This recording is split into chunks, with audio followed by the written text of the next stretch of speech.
Yeah, when I grew up around here, it was a lot different. I remember there used to be a factory where the pitch is now. Do you know where the Odeon is? Yeah. And it was called Scott's Bread Factory. And we used to get really excited when I was about your age because they used to go on strike. And what they'd do, they'd throw all the bread over the fence to everyone. So we'd all run up with gangs of kids getting all the bread. And I remember really fighting amongst the kids one day to get the crumpets because we couldn't really afford crumpets and they were a treat. And I got quite a few bags of crumpets, run all the way home. And I was really disappointed because when I got home, there was no butter in the house to put on the crumpets. So we ended up not eating them anyway. Did you grow up around here, and what other memories did you have? Yeah, I grew up just across the road, the main road there in the Marion Square. I had lots of friends on this estate, so I spent a lot of time over here and it looked very different. There was not much to do really. We didn't have things like what yous have got now, computers and things like that. So we'd mostly play skipping, or we'd play ball games, or we used to go for long walks.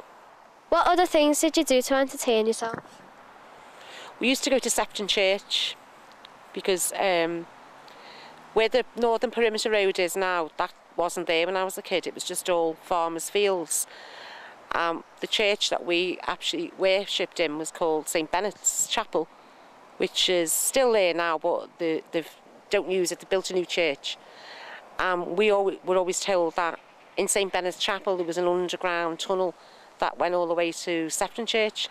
So we'd spend hours walking from St Benet's Chapel to Sefton Church across the farmers' fields, trying to find where this tunnel was that all the priests used to use. What other changes have you seen in the area since you were young? Lots and lots of buildings. Around here it was a lot more fields and things. We didn't have a picture house, for example, or a bowling alley or anything like that at all. It was mostly just fields. Lots more shops, although we always did have the Marion Square, which is just across the road, although the shops were totally different then.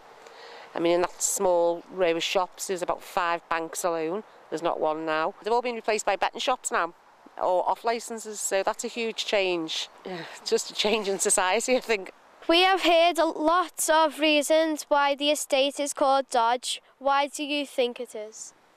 I was always told it was called Dodge because when it was first built, the buses didn't want to come down the estate because it was rough, so the buses always dodged the estate, and that's where the name come from. Thanks, Sue. You're welcome, Zoe.